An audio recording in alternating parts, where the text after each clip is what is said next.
Oi, alunos! Na aula de hoje nós faremos História. Também vamos começar uma unidade nova, unidade 7, Transformações Urbanas e Migrações Internas. Então, neste capítulo, você vai estudar algumas mudanças ocorridas nas cidades brasileiras nos últimos 200 anos. Depois vai conhecer a história da construção de Brasília, a atual capital do Brasil, e como a edificação dessa nova capital provocou migrações de várias partes do país. Página 4.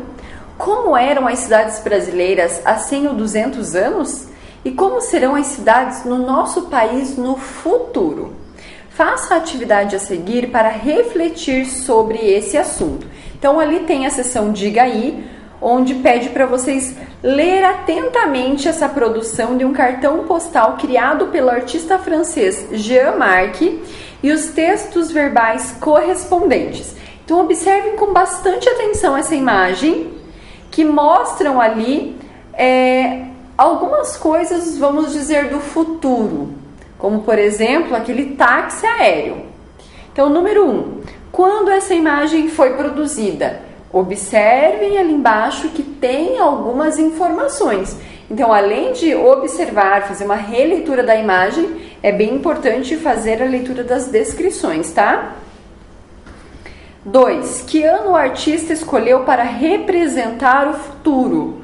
Olhem lá também, ele está representando o futuro em que ano?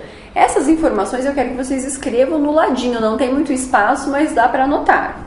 3. A cidade imaginada pelo artista é parecida com as cidades da atualidade? Sim ou não? E o porquê? Isso é bem importante vocês conversarem com alguém da família para vocês identificarem. Até pode ser que tenha alguma coisa ali que tem agora na atualidade, mas tem muitas diferenças, né? 4. Em sua opinião, como seria uma cidade brasileira no futuro? A gente é cheio de tecnologia e a gente sabe que no futuro, cada vez que o ano vai passando, as coisas vão se modificando. E a gente sempre pensa no futuro. Como vocês imaginam que será o futuro? E 5.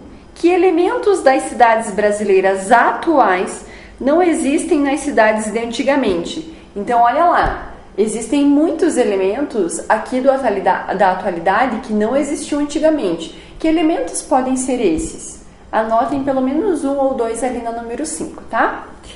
Página 5, transformações da infraestrutura urbana. Então, vocês sabem que todo o espaço ele é modificado de acordo com a necessidade do ser humano. E a cada ano que passa, tudo vai se modificando ainda mais, se tornando mais moderno e mais tecnológico.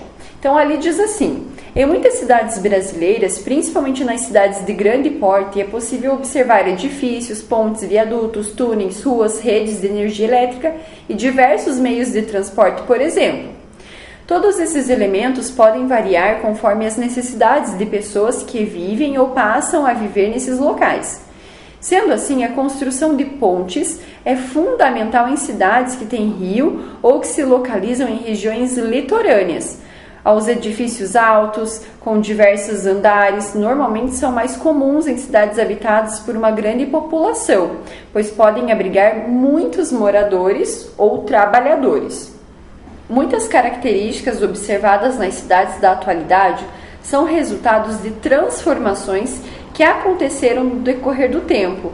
No passado, muitas cidades não tinham a mesma infraestrutura que tem na atualidade.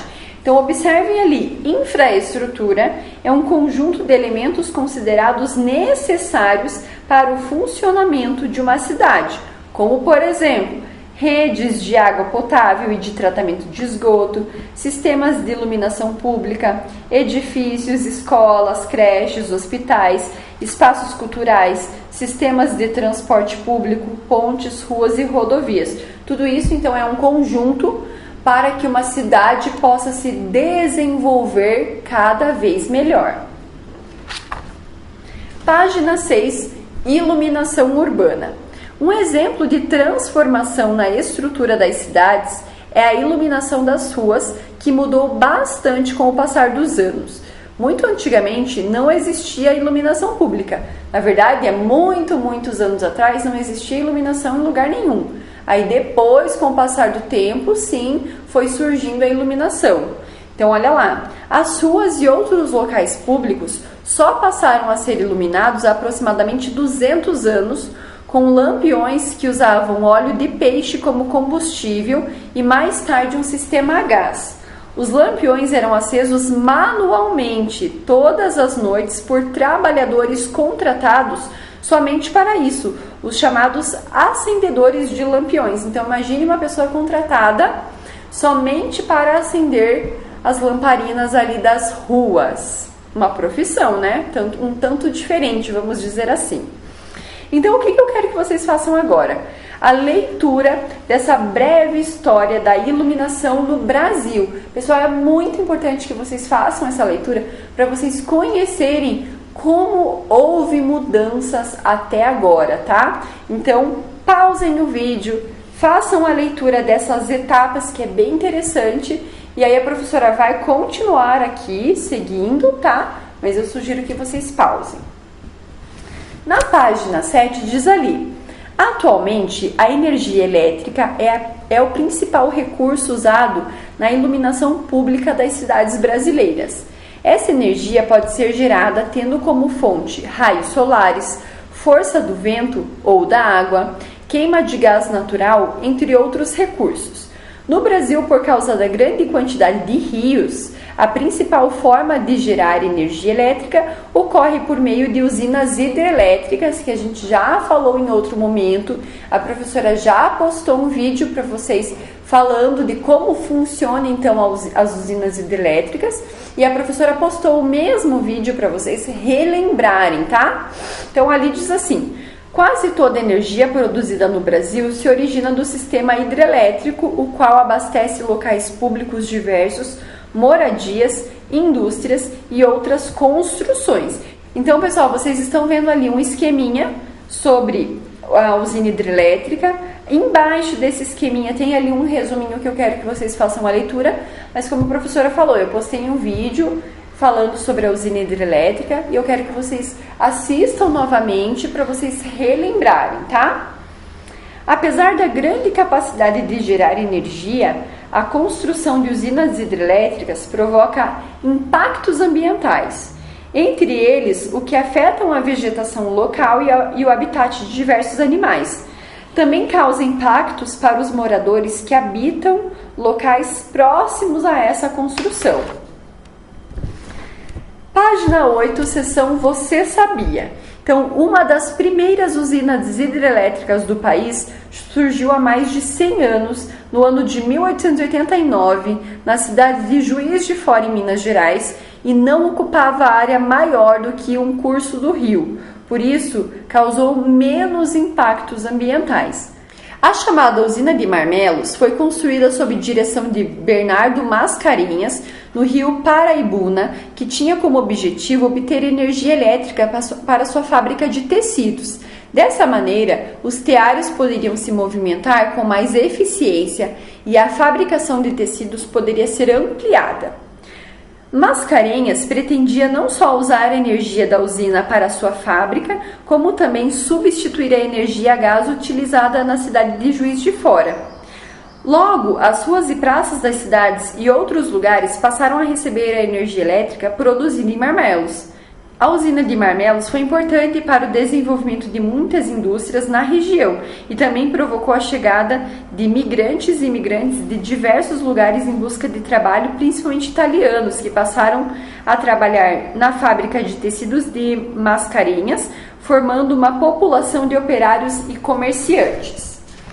Eu, historiador. Li as imagens a seguir que mostram uma das principais vias da cidade de São Paulo, a Avenida Paulista, em diferentes épocas. Então ali vocês estão vendo a fotografia 1 e 2, ambas do mesmo lugar da Avenida Paulista, só que em anos diferentes, e elas tiveram grandes mudanças. Observe atentamente essas mudanças, que inclusive são muitas.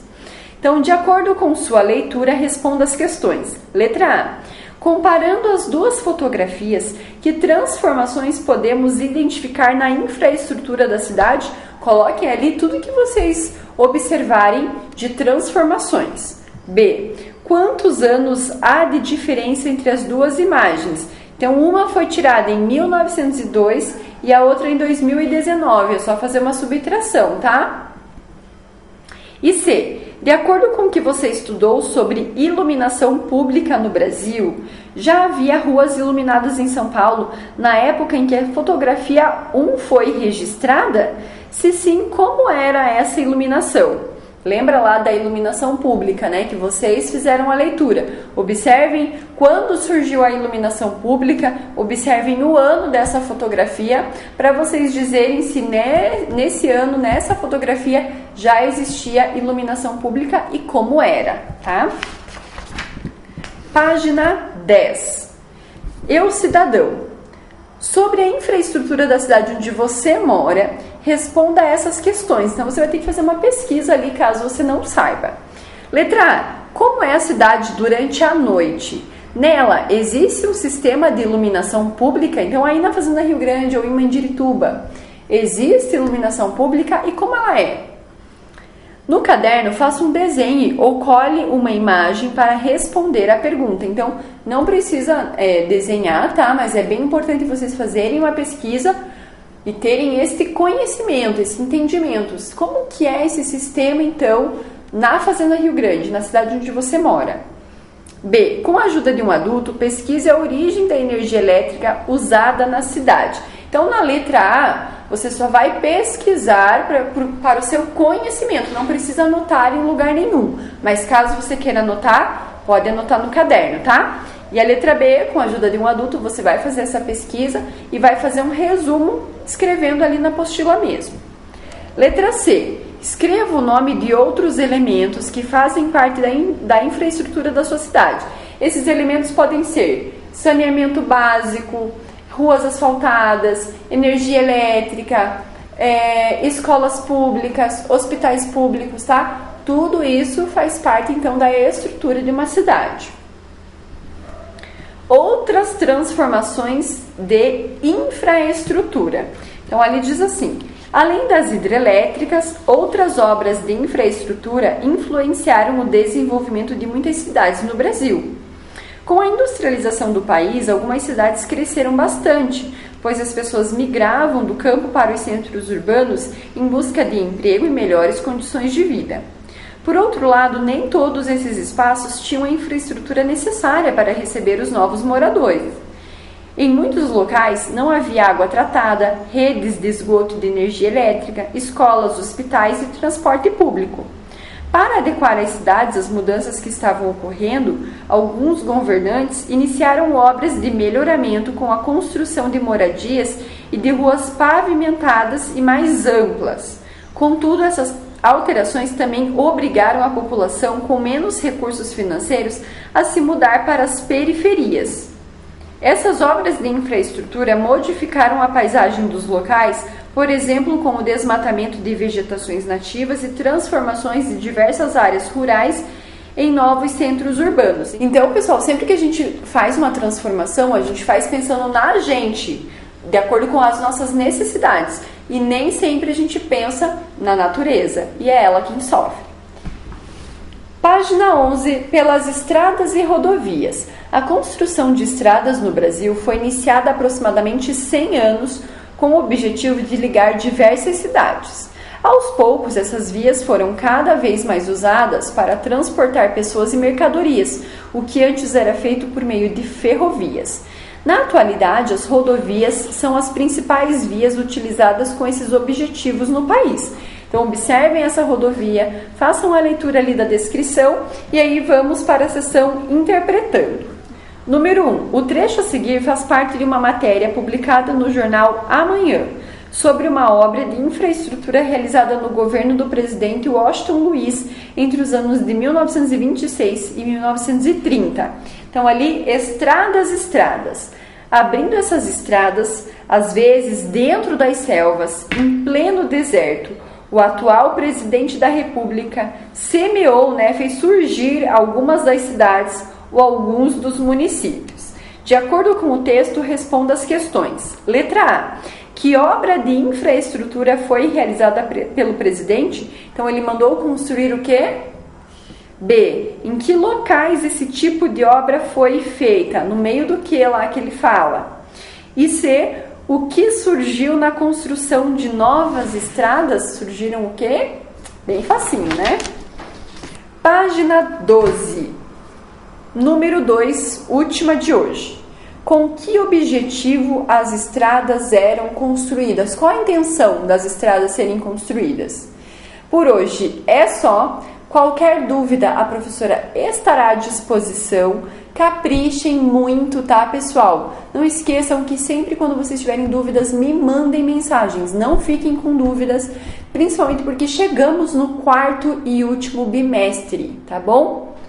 Beijos, bom final de semana e até segunda-feira.